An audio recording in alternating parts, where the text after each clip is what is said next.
can take and make your own mock-up photos without using AI or anything crazy like that. You need to do some white paper to make the shapes of your products. This example is going to apply to bookmarks specifically, but this will work for art prints as well. This is going to cover Canva. If you're using Photoshop, go here. If you're using Affinity, go here. Affinity is completely free. I do recommend getting it if you don't have Photoshop. Photos of your white piece of paper, your picture frame, whatever it's going to be, and put it into Canva. With Canva, you are limited to the angles that you can do with this. Try not to have anything twisted to the side. For Canva specifically, it needs to be very dead on shot. This is dead on, but you can see there's still an angle to it. It's going to be hard because of that. To elements, frames. Search frame maker, it'll take you to the app. See why this is going to be difficult? In an ideal world, this would be on top of your bookmark. You can do your best to match the angle. I did mostly okay. Your other option is just to grab a square frame and rig it to size until it feels right. Difference is though that it's not going to look like a natural angle because it is still going to be square on. So if you did it like this, you would have to go a little bit bigger. Frame maker is annoying, but I think the end result looks slightly more realistic. From there, whatever design you choose, you can just slide and drop. If it doesn't look right, double click, rotate, and shrink until it does look right. Hit done,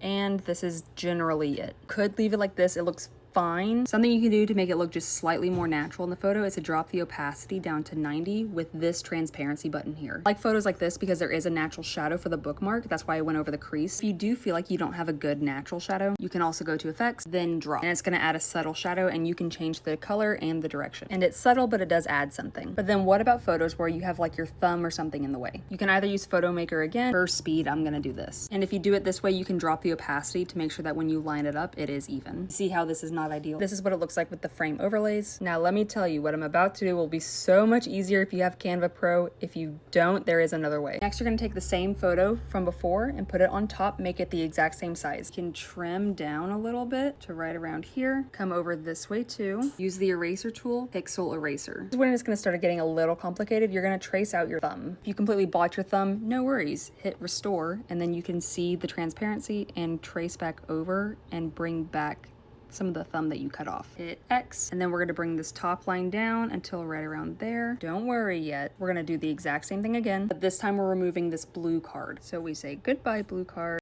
If you have an iPad, it's okay if you don't. Mock-up photos are to get the idea across. It's okay if they're not perfect. And now since we did it like that, if you need to adjust your image, you can. And the good thing about doing it like this is if you want to change this design, all you need to do is click and drag and resize it. And you have a whole new design. So you've made a template that you can use over and over again. So this only has to be hard once. Like before, you can lower the opacity to make it look slightly more realistic. And you can fine tune this as much as you would like. Overall, not bad for free. If you're sick of AI mock-up photos, you can take your own and make a repeatable template in Affinity for free. Affinity is the free version of Photoshop. It's owned by Canva. There's a learning curve if you're used to Photoshop. Make a new board, pick whatever size, click and drag your image into the program. This is the pixel setting. This is like Illustrator, this is like Photoshop, this is InDesign, I don't know. Maybe like background remove and stuff. A couple ways you can do this. The easiest will be the object selection tool. Any of these three versions of it will be fine. I'm using the flood tool, which is this one here. Click and drag to select your area. If you need to select multiple times to get it just right, like you missed a spot, make sure you have this selected. And if you go overboard, use this one. Just select your little area to get rid of. Your selection would look like this. So we want this selection to actually become everything else outside of this white box. So it's Command Shift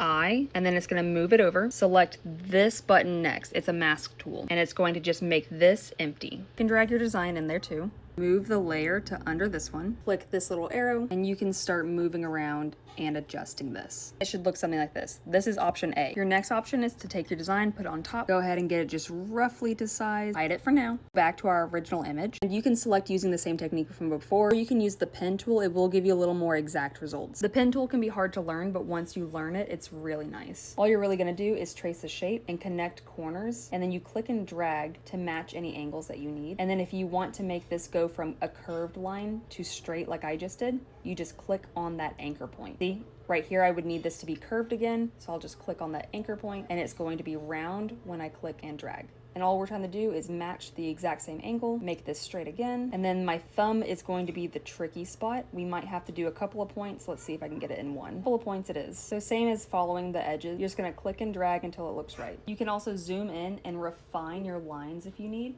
And then you can even adjust your angles a little bit. Something like that will be just fine. Unhide the layer that has your artwork in it. We're going to mask, and we're gonna cut that shape by hitting Command X to the masked area. We're gonna add another mask. For Affinity, all you need to do is click and drag that to where the mask is. and then it will look like this. Select the main layer again. Right here where it says normal, change it to say multiply. If you're finding around your thumb or anything looks weird, it just needs a softer edge. Honestly, I'm really lazy. There is better ways to do this probably, but I like to just do the blur brush, the mask, and go along the edge, blurring it just a little bit. And it looks a lot more realistic. This is option B, and my preferred method. If you want to use Photoshop for your mock-up photos, this is what we're gonna do. Pick an artboard, whatever size you want, click and drag whatever artwork you want into the file, and bring over whatever photo you're going to use for your mockup. Take either your pen or the poly lasso tool and select your corners. For straight edges like this, just do the poly lasso, but if you're trying to select out your fingers or any curved edges, do the pen tool. Select your artwork, click layer mask. Change the artwork's layer to multiply, then adjust its size as needed. If you're trying to adjust its size and you notice it does that, click this little chain link right here. Then you'll be able to adjust its size without moving the mask. Doing it this way, you're able to change out the artwork easily. So if I wanted to change out this design, all you would really need to do is copy this mask and paste it here. So something to make your life even easier. Select your artwork files, turn it into a folder, a group, and then you can move your mask to the group. So then you don't have to move anything, you just upload work. Then all of your mock-up photos become plug and play.